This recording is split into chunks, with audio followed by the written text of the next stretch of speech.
Alexander Stone adjusted his expensive watch and took another sip of his whiskey. The leather chair in the exclusive Riverside Country Club felt familiar beneath him, just like every Thursday evening for the past 5 years. Around him, his wealthy friends laughed loudly at jokes that weren't really funny, their voices echoing off the mahogany walls. At 32, Alexander had everything money could buy. His tech company had made him a billionaire before he turned 30. He owned 3 houses, a yacht, and a collection of vintage cars that most people only saw in magazines. Yet tonight he felt restless in a way that expensive toys couldn't fix. "Another relationship bites the dust," his friend Tony said with a smirk, raising his glass. "What was her name again?" "The model from Paris?" "Victoria," Alexander replied flatly. "And yes, it's over." The group of 5 men erupted in laughter. These were the sons of oil tycoons, real estate moguls, and old money families. They had been Alexander's circle since college, bound together by wealth and a shared belief that money could solve any problem. "You know what your problem is, Alex?" said Richard, a pudgy man whose father owned half the hotels in the city.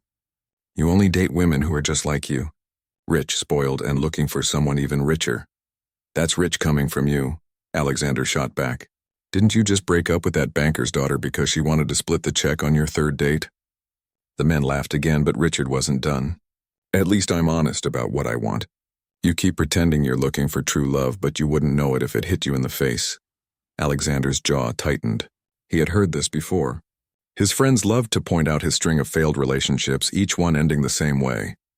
Beautiful women who were more interested in his bank account than getting to know him. But what choice did he have? In his world, everyone wanted something. "True love," scoffed Bruce, the youngest of the group at 28. His trust fund was so large he had never worked a day in his life. "That's just something poor people tell themselves to feel better about not having money." "Exactly," Richard continued, warming to his topic. "Love is a luxury for people who don't have real problems. When you can afford anything, you realize that what matters is compatibility, social status, and mutual benefit." Alexander found himself getting annoyed. "So what are you saying? That I should marry some gold digger and call it compatibility?" "I'm saying," Richard said, leaning forward with a gleam in his eye, "that you're too scared to test your own theory. You talk about wanting something real, but you've never stepped outside your comfort zone." "My comfort zone?" "Your bubble," Tony joined in. "When's the last time you met someone who wasn't rich? Who didn't know who you were before you introduced yourself?" Alexander thought about it and realized it had been years.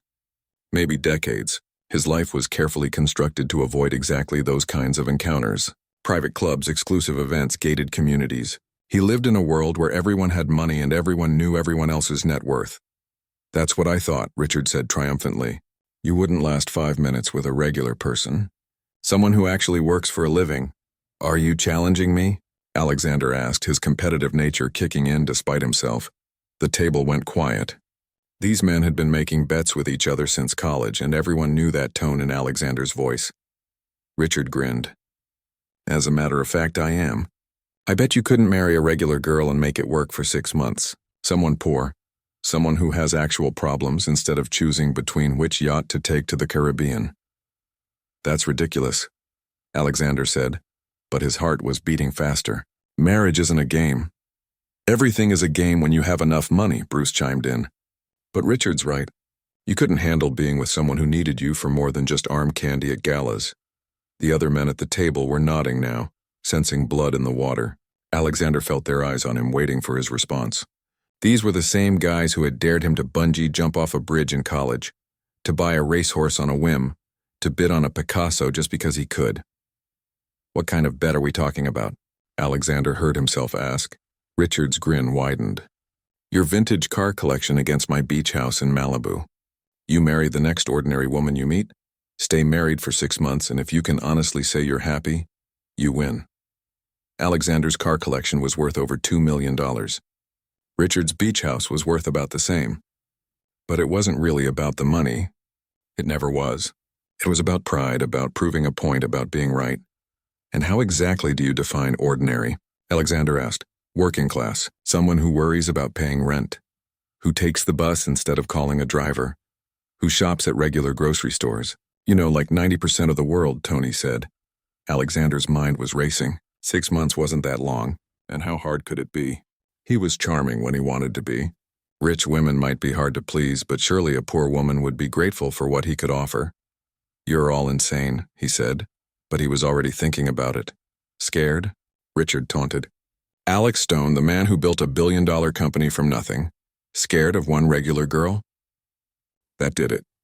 Alexander drained his whiskey glass and stood up. "Fine, but I choose how I meet her, and you stay out of it until the 6 months are up." The men cheered and shook hands all around. Bets were formalized with the kind of legal language that only very rich people bothered with for their games. As Alexander drove home that night in his Tesla, he wondered what he had just committed to.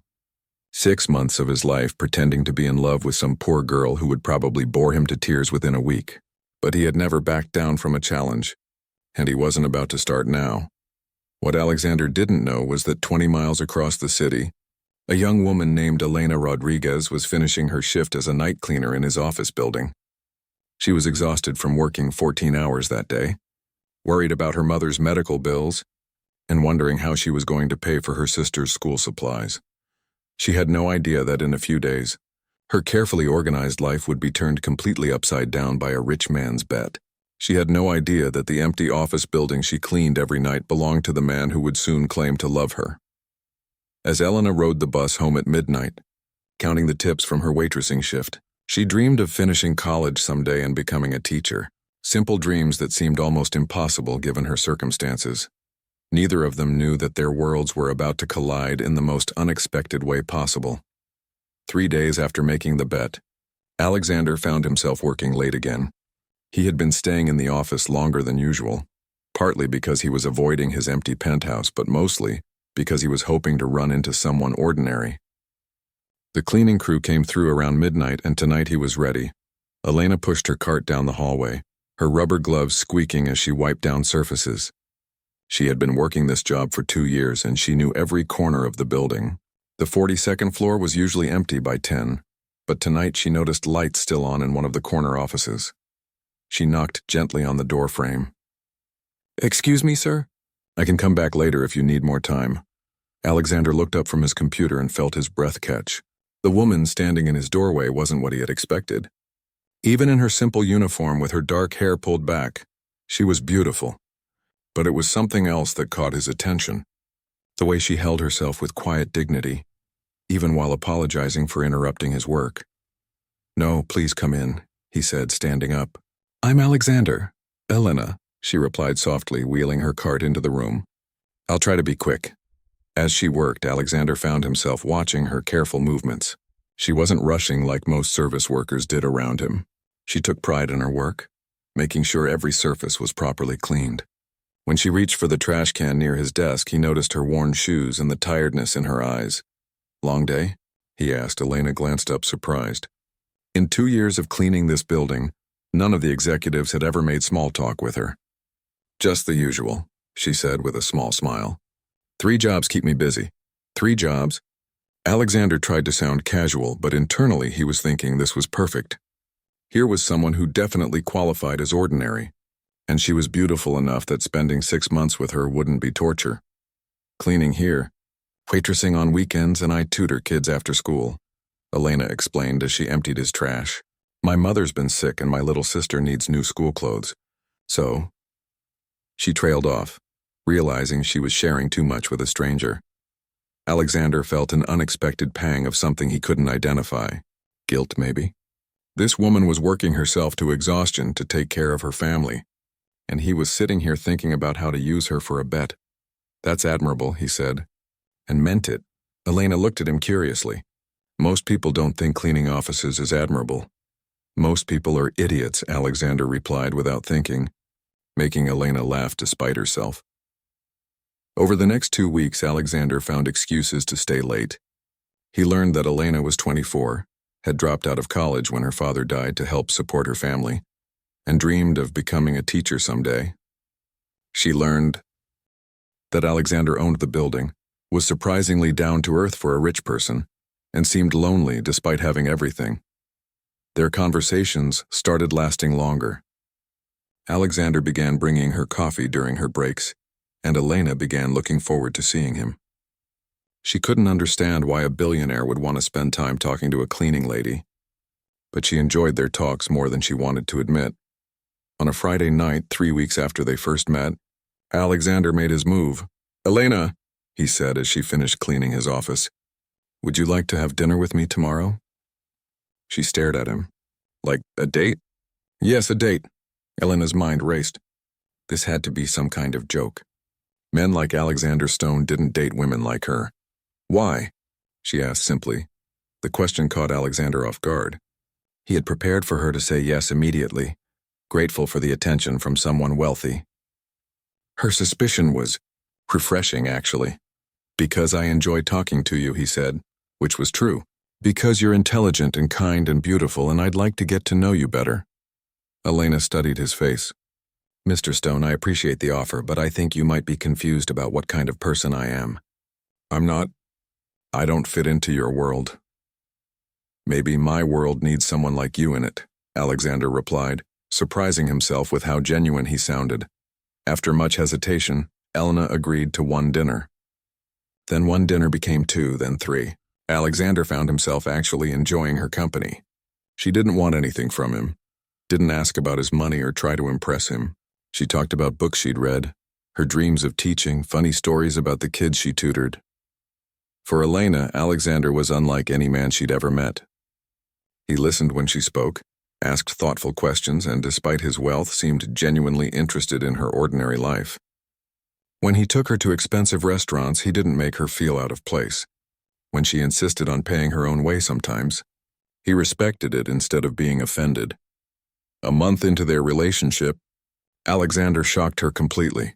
They were walking through the park after dinner when he suddenly stopped and took her hands.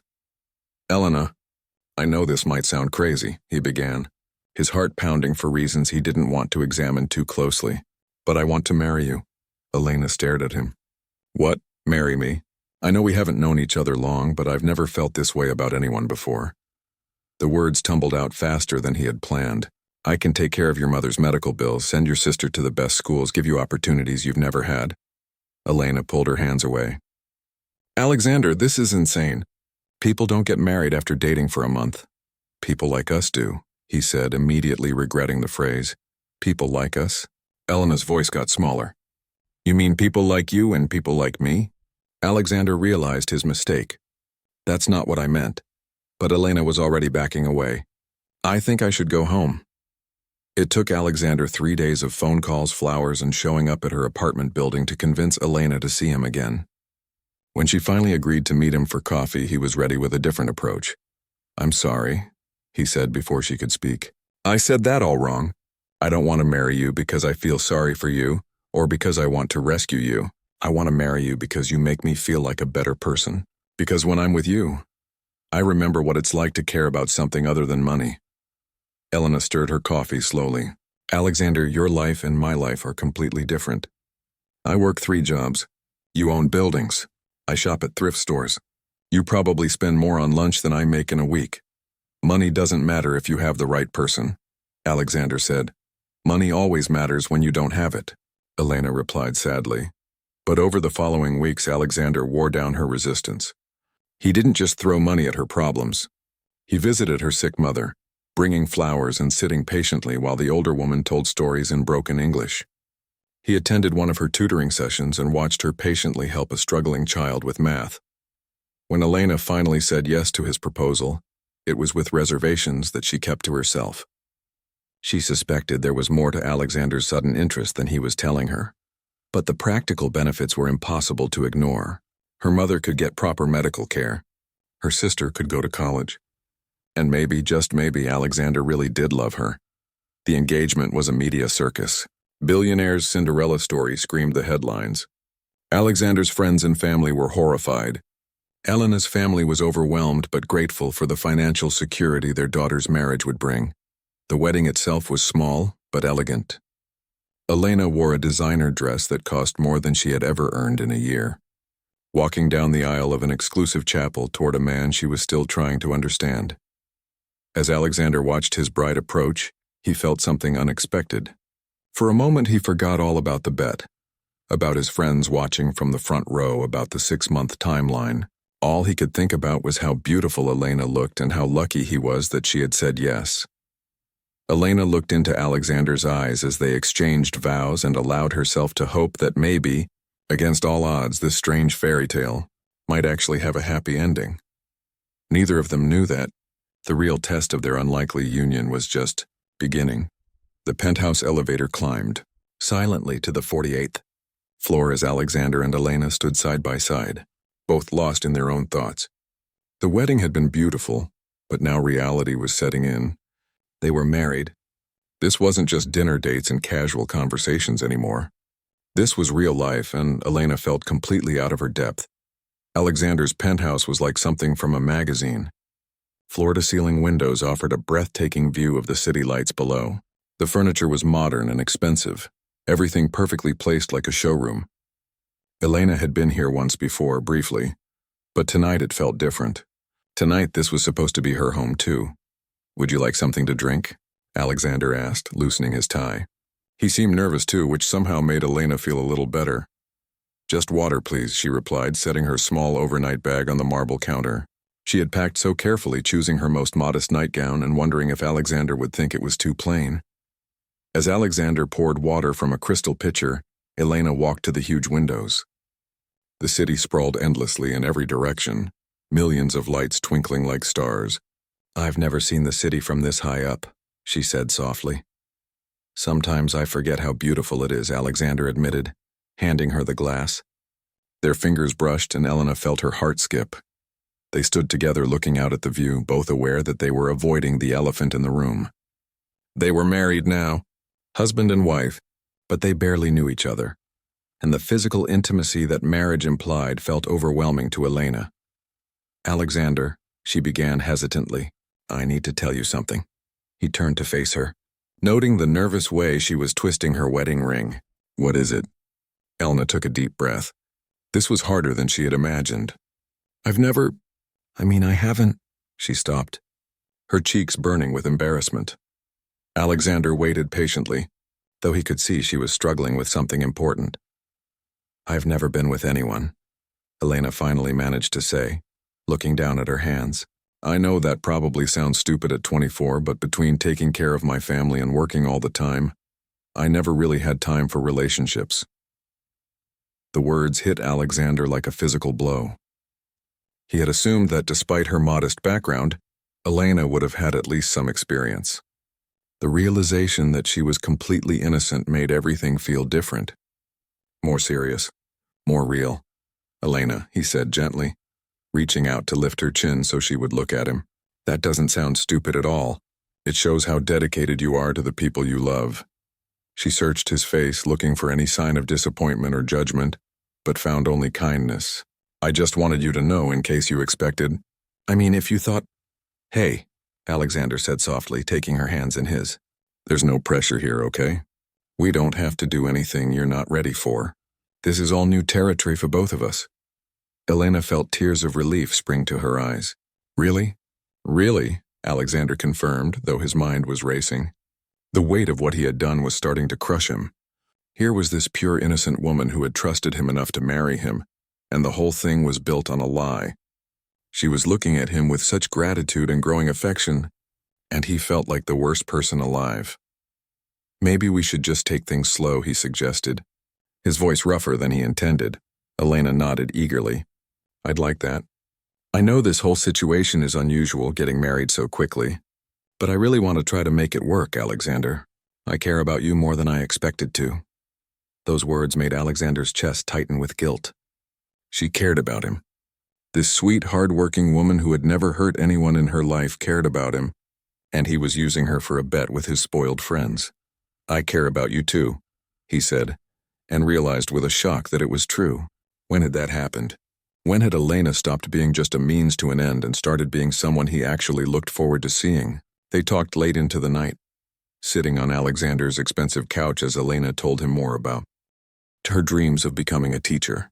She spoke passionately about the kids she tutored, how rewarding it felt to help them understand something they had been struggling with. "You're going to be an amazing teacher," Alexander said, watching her face light up as she talked about her future plans. "Have you thought about going back to school?" Elena's expression dimmed slightly. I've thought about it, but it's not really practical. Even with your help, I can't stop working. My family still needs me and college is expensive. What if money wasn't an issue? Alexander asked. What if you could focus entirely on your studies? Elena looked at him with a mixture of hope and disbelief. You would do that? Help me go back to school? Of course, Alexander said without hesitation. Elena, you're my wife now. Your dreams matter to me. As he said the words, Alexander realized he meant them completely. The bet seemed less and less important with every passing hour. What mattered was the woman sitting next to him, trusting him with her hopes and fears. Elena leaned over and kissed his cheek softly. Thank you, she whispered. I never imagined I could have someone who believed in me like this. Alexander's heart clenched. He wanted to confess everything right then, to tell her the truth about the bet and beg her forgiveness. But he was too scared of losing her. What if she left? What if she never forgave him? The thought of hurting her was becoming unbearable. When they finally went to bed, Alexander gave Elena the master bedroom and took the guest room, despite her protests that she didn't want to put him out of his own bed. I want you to be comfortable, he insisted. We have plenty of time to figure everything else out. As Elena lay in the enormous bed surrounded by luxury she had never dreamed of, she found herself smiling. Maybe her fairy tale marriage would work out after all. Alexander was kind, patient, and seemed genuinely interested in her happiness. She had been so worried that he would expect too much too soon, but he was giving her time to adjust to this new life. Down the hall, Alexander stared at the ceiling, unable to sleep. Every moment with Elena made the bet feel more wrong. She wasn't just some random poor girl he could marry and divorce after 6 months. She was becoming important to him in ways he hadn't expected. His phone buzzed with a text from Richard. How's married life? Hope you're not getting too attached. Remember, it's just 6 months. Alexander turned the phone face down without responding. 6 months had seemed like nothing when he made the bet. Now it felt like nowhere near enough time. The problem was he had no idea how to get out of the mess he had created without destroying the first genuine relationship he had ever had. As the city lights continued to twinkle outside their windows, both Alexander and Elena lay awake thinking about their uncertain future. Neither of them knew that their marriage, which had started as a lie, was slowly becoming the most honest thing in both of their lives. The real question was whether love could survive the truth when it finally came out. 2 months into their marriage, Elena was starting to feel like she belonged in Alexander's world. Not because of the expensive clothes he bought her or the fancy restaurants they visited, but because of the quiet moments they shared, morning coffee together before he left for work, evening walks through the city, lazy Sunday afternoons when they just talked about everything and nothing. Elena had enrolled in college, finally pursuing her dream of becoming a teacher. Alexander had insisted on paying for everything, not just tuition but also books, supplies, and even a laptop. It's an investment in our future, he had said when she protested about the cost. She loved her classes, especially child psychology and education theory. After years of working multiple jobs just to survive, having the luxury to focus on learning felt like a gift. Alexander would often find her at the kitchen table late at night, textbooks spread around her, completely absorbed in her studies. You know you don't have to prove anything to anyone, right? He said one evening, sitting down next to her with 2 cups of tea. Elena looked up from her notes. I'm not trying to prove anything. I just love learning. Is that weird? Not weird at all, Alexander replied, but he felt a stab of guilt. Here she was, grateful for opportunities she should have had years ago, while he had been handed everything on a silver platter and taken it all for granted. Their physical relationship was developing slowly, just as Alexander had promised. Elena was becoming more comfortable with affection, holding his hand without hesitation, curling up next to him while they watched movies, even initiating kisses sometimes. Alexander found himself falling deeper in love with her natural sweetness and the way she lit up when she talked about her future plans. But the weight of his deception was getting harder to carry. Every time Elena smiled at him with complete trust, every time she talked about their future together, Alexander felt sick with guilt. The 6-month deadline was approaching, and his friends kept reminding him about the bet with increasingly frequent texts and calls. 3 months down, 3 to go, Richard had said during a chance encounter at a restaurant. Hope you're not getting too comfortable playing house. Elena had been in the restroom at the time, but Alexander's reaction had been sharp enough that Richard raised his eyebrows. Don't tell me you're actually falling for this girl. Her name is Elena, Alexander had replied coldly. And yes, I'm falling for my wife. Is that a problem? Richard had laughed. As long as you remember what this is really about, I don't care what you call it. That conversation had haunted Alexander for days. Elena noticed his mood change but assumed it was work stress. She started leaving little notes in his briefcase, bringing him lunch at the office, doing small things to cheer him up. Her kindness only made his guilt worse. The breaking point came on a Thursday afternoon. Elena had finished her classes early and decided to surprise Alexander at work. She used the key he had given her to let herself into his office, planning to wait for him with coffee from his favorite shop. Alexander was in a board meeting, so Elena sat in his chair and pulled out her textbook to study while she waited. She accidentally knocked over a stack of papers on his desk, and as she bent to pick them up, she saw her own name on one of the documents. Curious, she looked closer. It was a legal document, something about a contract between Alexander and Richard. The language was formal and confusing, but as Elena read more carefully, certain phrases jumped out at her.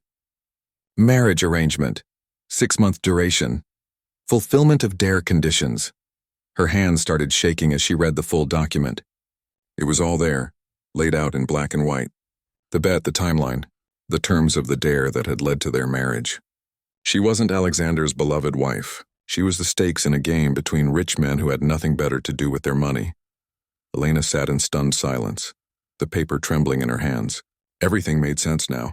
Alexander's sudden interest in her, his quick proposal, his friend's cold behavior at the wedding. She had been so naive, so grateful for his attention, that she had ignored the warning signs. The office door opened and Alexander walked in, smiling when he saw her. What a nice surprise. I thought you had classes until 4. Elena stood up slowly, the contract still in her hands. Alexander's smile faded when he saw her expression. Elena, what's wrong? She held up the paper. Is this real? Alexander's face went white. He had completely forgotten about keeping those documents in his office.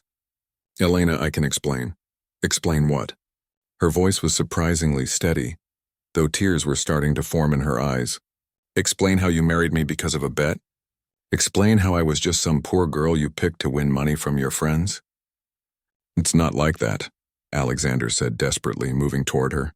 Yes, that's how it started, but everything changed. Elena, I love you, she backed away from him. You love me? You love me? Her voice was getting louder now, months of trust and growing affection turning into betrayal and rage. You made me fall in love with you as part of a game. I never meant for it to happen this way, Alexander pleaded. The bet stopped mattering the moment I got to know you. Elena, please, let me explain. Explain what? That you felt sorry for the poor cleaning lady? That you thought it would be fun to play with someone's life? Tears were flowing freely now, but her voice was strong. Did you and your friends laugh about how grateful I was?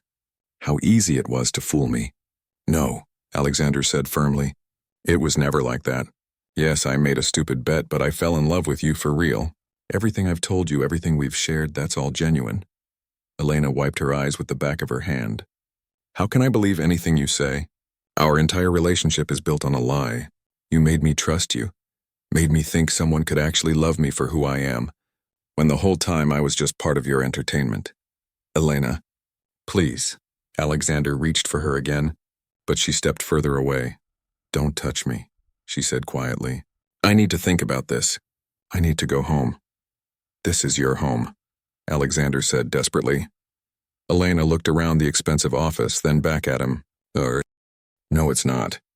It never was. I was just visiting your world for 6 months. Well, congratulations, Alexander. You win your bet. I hope your car collection was worth it. She walked toward the door, then turned back.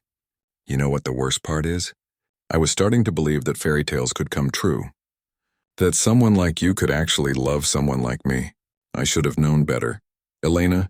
Wait, Alexander called, but she was already gone, leaving him alone with the contract that had destroyed everything.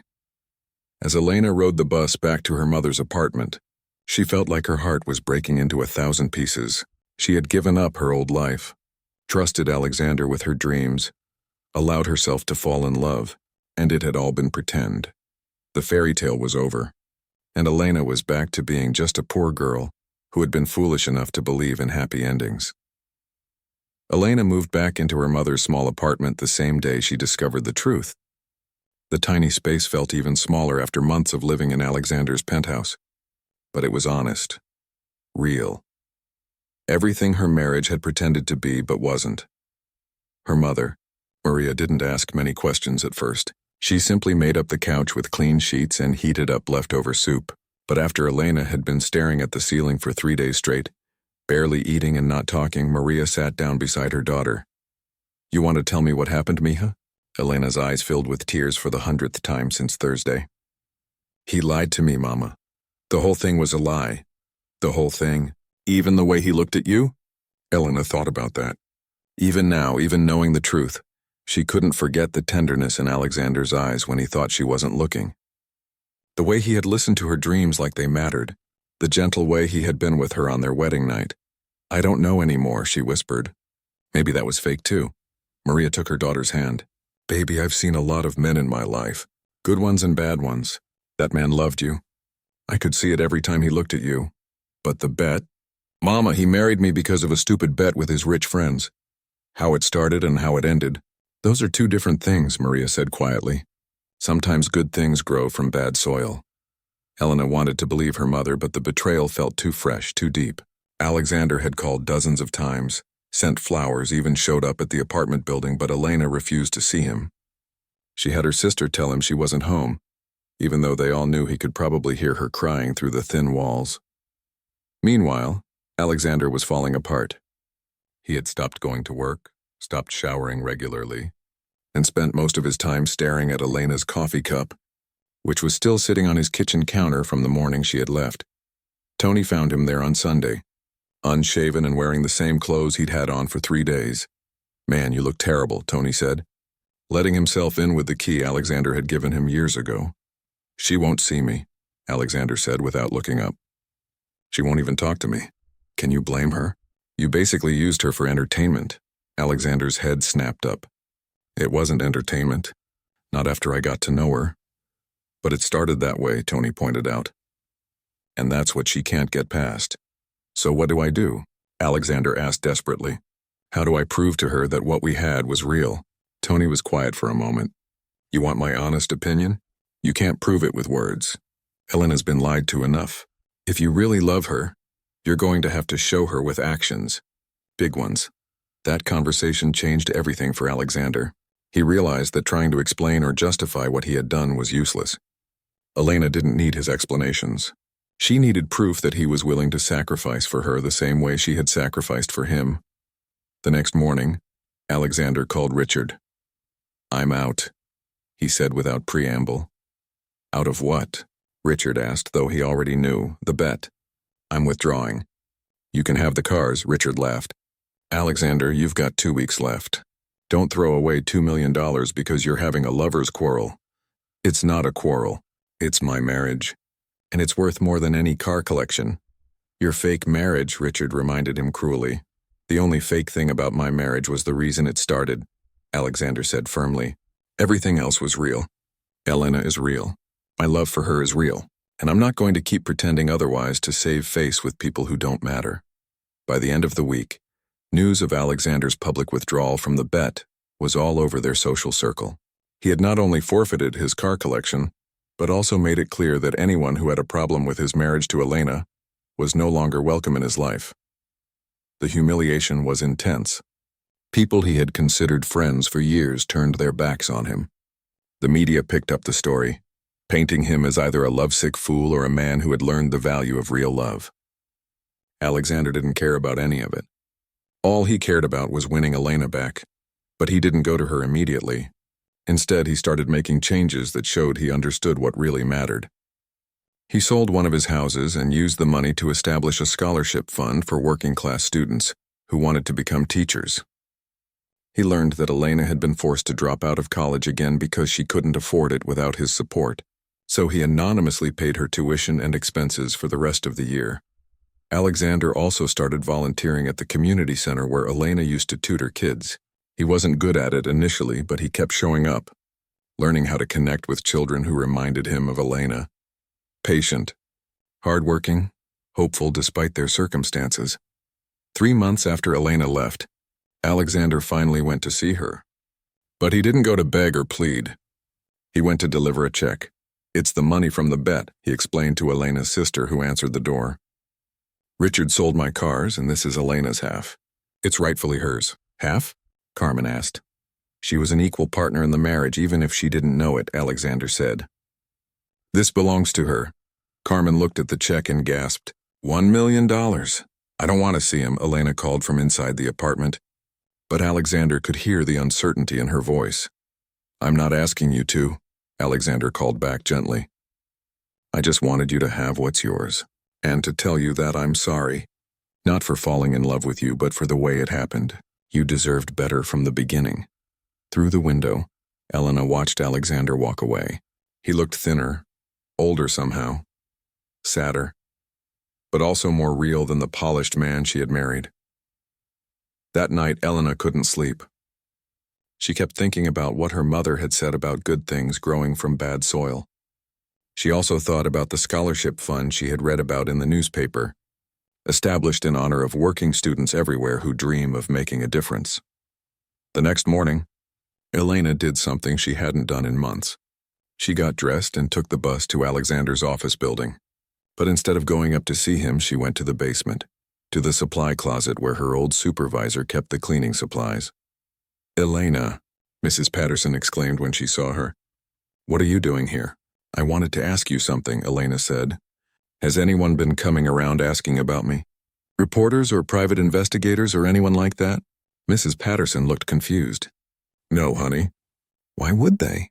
Elena realized then that Alexander could have easily found out everything about her background, her family's financial situation, her dreams and fears, by hiring people to investigate her.